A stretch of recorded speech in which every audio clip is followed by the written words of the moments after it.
भारतीय संस्कृति को मानने वाले लोग हैं।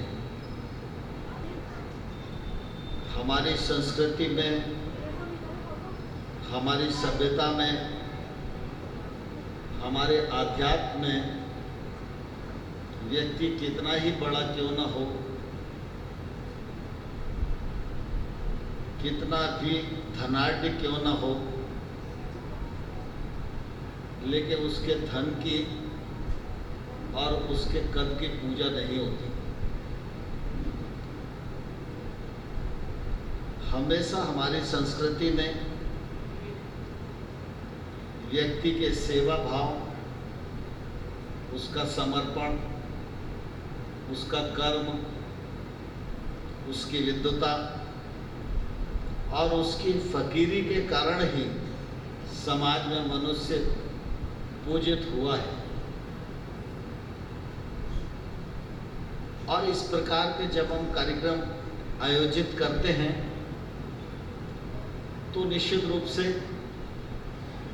इस दिशा में चलने की समाज में उपस्थित विभिन्न लोगों को प्रेरणा मिलती है। इस प्रकार के कार्यक्रम सामान्य कार्यक्रम नहीं होते।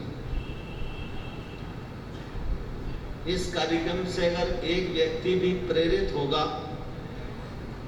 और इस प्रकार के भाव को आगे बढ़ाने का प्रयत्न करेगा तो मैं ऐसा मानता हूं कि वो अपने जीवन को भी सार्थक बनाएगा और दूसरों को भी प्रेरणा देने में समर्थ हो सकेगा। खेड़कर परिवार से मेरा बहुत पुराना संबंध है और कई दिन बाद मैं यहाँ मराठी परिवारों के बीच में एक कार्यक्रम में आया हूँ।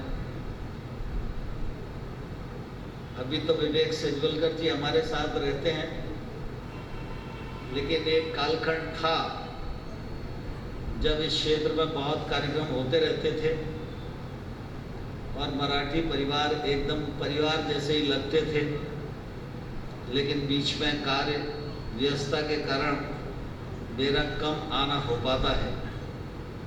मुझे 3-4 दिन पहले अशोक जी और सुधाकर जी दोनों भाई आए थे और उन्होंने मुझे कहा कि इस प्रकार का आयोजन है। मैं वास्तव में आज मुरैना तक ही आना चाहता था, ग्वालियर आऊं ऐसा मेरा कार्यक्रम नहीं था और पहले कार्यक्रम की रचना में मुरैना से ही शताब्दी से वापस जा रहा था। लेकिन जब मुझे मालूम पड़ा कि आरती भाभी के स्मृति में ये कार्यक्रम है तो इस कार्यक्रम के मोह का संवरण नहीं कर पाया और आप सबके बीच में यहाँ उपस्थित हुआ। मैं इस कार्यक्रम के माध्यम से आरती भाभी जी के चरणों में भी अपनी ओर से, अपने दल की ओर से, अपने मित्रों की ओर से श्रद्धापूर्वक नमन करता हूं।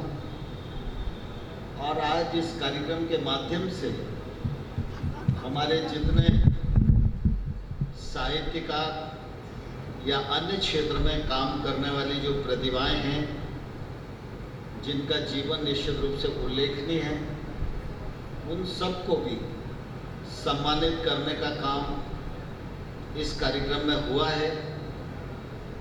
और माननीय जगदीश तोमर जी जैसे वरिष्ठ लोगों के सानिध्य में हुआ है। मैं उन सबको भी अपनी ओर से बहुत बहुत बधाई देता हूँ, बहुत बहुत शुभकामनाएं देता हूँ और ईश्वर से प्रार्थना करता हूँ खेड़कर परिवार और उनकी पूरी टीम को प्रभु शक्ति प्रदान करे, जिससे आने वाले कल में इन कार्यक्रमों को और भव्य और दिव्य बनाया जा सके और ऐसे कार्यक्रम की निरंतरता समाज में हमेशा चलती रहे, तो इसका लाभ समाज के स्वास्थ्य को ठीक रखने में मददगार होगा, ऐसा मेरा मानना है। पुनः आप सबको इस अच्छे कार्य के लिए बहुत बहुत बधाई, बहुत बहुत शुभकामनाएं। धन्यवाद।